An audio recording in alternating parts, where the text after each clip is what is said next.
के इस आयोजन के मुख्य अतिथि राजमाता आदरणीय राजमाता श्रीमती फूलो देवी कागे, डॉक्टर परदेसी राम वर्मा जी, डॉक्टर अशोक आकाश, भाई देवानी जी और उपस्थित सभी भाइयों बहनों,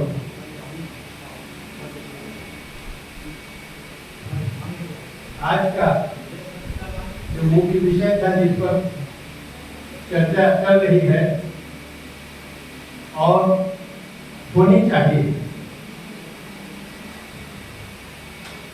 प्रेमचंद साहित्य और उसका वर्तमान युग में प्रेमचंद साहित्य का प्रभाव। जब तक ये संसार रहेगा तब तक प्रेमचंद जी की जो रचनाएं हैं कथा के रूप में, उपन्यास के रूप में, उसका प्रभाव तब तक इस संसार पर बना रहेगा। प्रेमचंद जी एक तांगे वाले के ऊपर भी उन्होंने एक कहानी लिखी है, बड़। उस कहानी का शीर्षक है बड़, भीख और रो। माने वो बहुत बड़बोला आदमी था, एक मुस्लिम तांगे वाला है, तो बहुत बकबक करता था। उसके स्वभाव में था बहुत ज्यादा बात करना। तो प्रेमचंद जी एक बहुत बोलने वाले तांगे वाले के ऊपर भी कहानी लिख सकते थे, और वो इतनी आपको बांध कर रखने वाली कहानी है, जब उसको पढ़ेंगे तभी उसका अनुभव आपको होगा। ये तांगे वाले की कहानी को, उसकी जिंदगी को, उसका जो संघर्ष है जीवन में, उसको उन्होंने कितना आकर्षक रूप में लिखा है। और बाकी जो समाज की स्थिति थी, उन सब पर ऐसा कोई क्षेत्र नहीं था जिस पर उन्होंने कलम नहीं चलाया। हम बहुत छोटे थे, प्राइमरी में पढ़ते थे, तो उनकी कहानी पढ़ी बड़े भाई साहब, जो वर्षों तक स्कूल में बच्चों के, मध्य प्रदेश के जमाने में और छत्तीसगढ़ के जमाने में भी बच्चों के कोर्स में वो कहानी होती थी। तो फौजी जिंदगी के ऊपर और महिला के शोषण के खिलाफ, फौजी जिंदगी के ऊपर महिला के शोषण के खिलाफ एक फौजी अफसर एक आदिवासी युवती का कैसा शोषण करता है, उसका कैसे उन्होंने प्रतिकार किया। माने हमारी आपकी जिंदगी से समाज में जीते हुए हम जिस क्षेत्र में काम कर रहे हैं, तो हर क्षेत्र के लोगों की जिंदगी की क्या तकलीफ है, वो किन परिस्थितियों में जी रहे हैं, वो क्या कर रहे हैं, उसमें क्या अच्छा है और क्या बुरा है, इसको प्रेमचंद जी ने अपनी रचनाओं में पूरी जगह दी। 400 से ज्यादा कहानियां उन्होंने लिखी है, 400 से अधिक उनकी कहानियां हैं। और इन 400 से अधिक कहानियों में जीवन के हर क्षेत्र की के अंदर घुसकर किसी न किसी पात्र के जरिए या कुछ पात्रों के जरिए उन्होंने अपनी बात कही है। लेकिन प्रेमचंद जी संसार के अंदर जो प्रसिद्ध हुए, जो प्रसिद्धि उनको मिली, उन कहानियों के लिए स्वयं प्रेमचंद जी से कहा गया कि आप अपनी 10 प्रतिनिधि रचनाएं दीजिए, हम उसको छापेंगे। तो जो 10 उस समय के जो प्रकाशक थे इलाहाबाद के, उनको उन्होंने 10 प्रतिनिधि रचना दी, जिसमें वर्मा जी ने कहा तो क्या भीष्म माधव क्या वो भीष्म माधव कपन ठाकुर कड़कुआ, सुजान भगत, उन्होंने ऐसी अपनी 10 रचनाओं की लिस्ट दी और उसको छापा गया। कहानियों का जन्म होता है व्यक्ति के द्वारा व्यक्ति को अनुभव प्राप्त होता है समाज में जीते हुए। वो जिन परिस्थितियों में जीता है उसके जीवन में जो सुख के लिए जो संघर्ष की स्थितियां उत्पन्न होती हैं, उसकी जीवन की अपनी परिस्थिति और समाज की स्थिति, इसमें जो टकराव पैदा होता है, ये जो द्वंद्व है समाज का और व्यक्ति का, इसका जन्म है व्यवस्था के द्वारा। समाज की जो भी स्थिति राजा रामचंद्र के जमाने में थी या आज के जमाने में है या अंग्रेजों के जमाने में हमारे देश में थी, व्यवस्थापक के द्वारा समाज के अंदर जो व्यवस्था रहती है, उस व्यवस्था के भीतर जो विषम परिस्थिति है, ये विषम परिस्थिति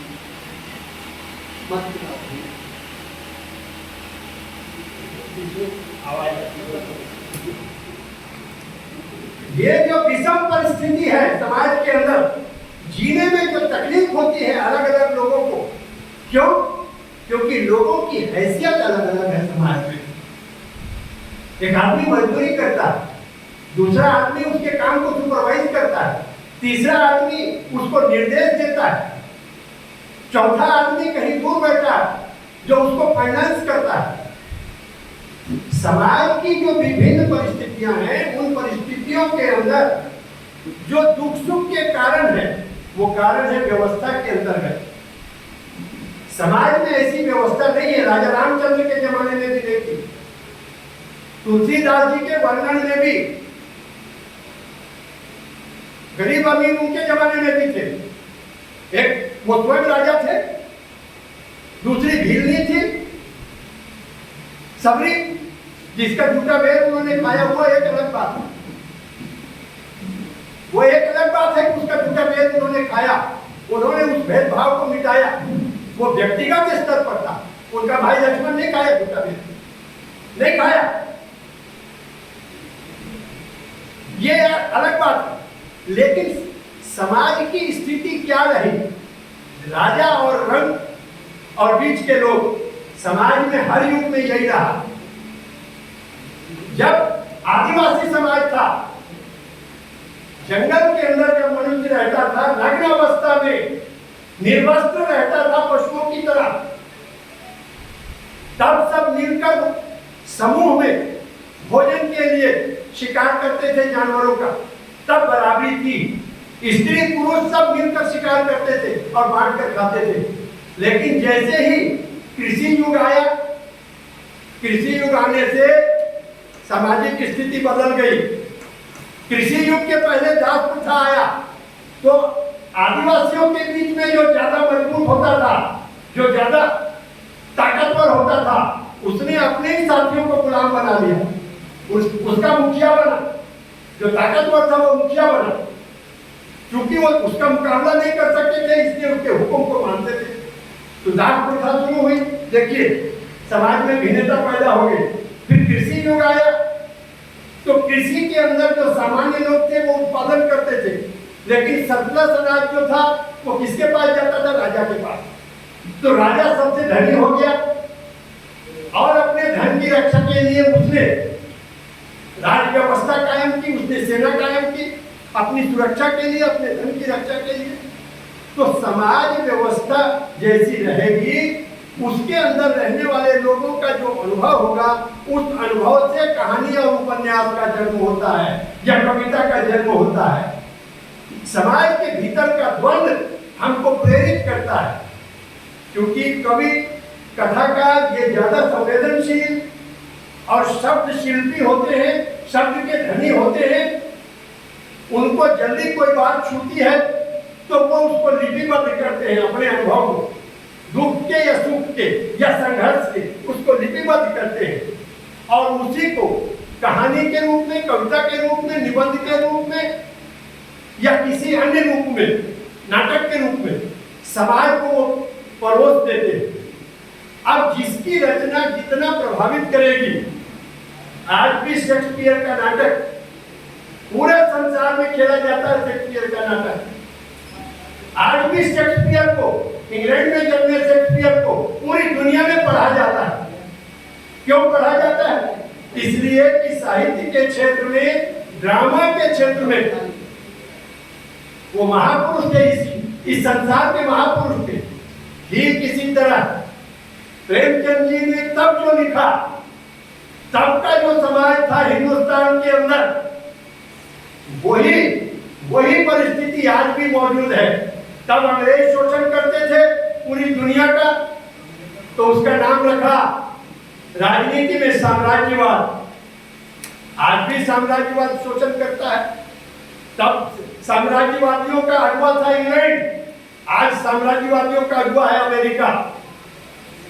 तो साम्राज्यवाद माने शोषण की एक मशीनरी है, पूरे दुनिया को लूटने की एक मशीनरी है। और उसका अगुवा कौन है? अमेरिका। तो जो परिस्थिति प्रेमचंद जी के जमाने में थी, आज प्रेमचंद जी नहीं रहे।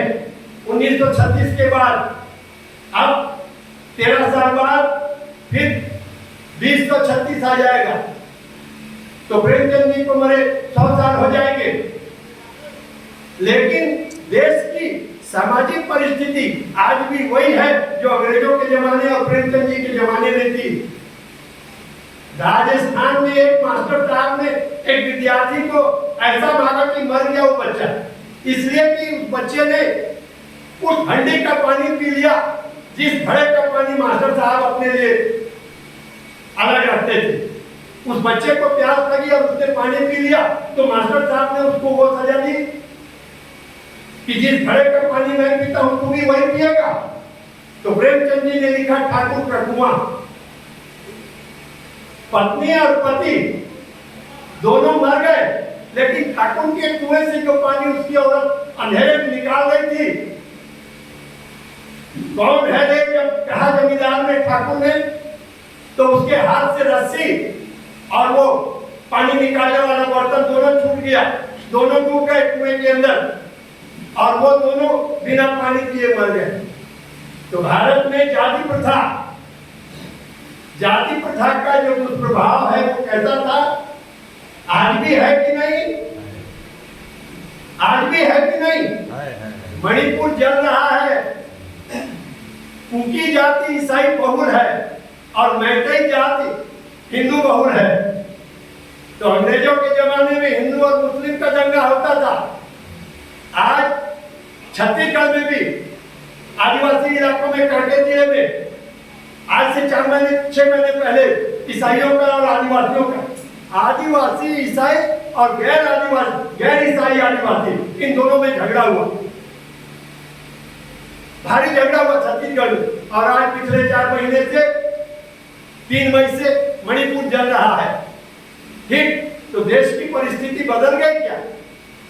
तब भी शोषण की मशीनरी थी, आज भी शोषण की मशीनरी है। आज भी देश का पूंजीपति पूरे देश को लूट रहा है। सोना हो, हीरा हो, चांदी हो, लोहा हो, अभ्रक हो, कुछ भी हो, उस तक पहुंच किसकी है? आम जनता की है क्या? नहीं। तो शोषण की मशीनरी है व्यवस्था।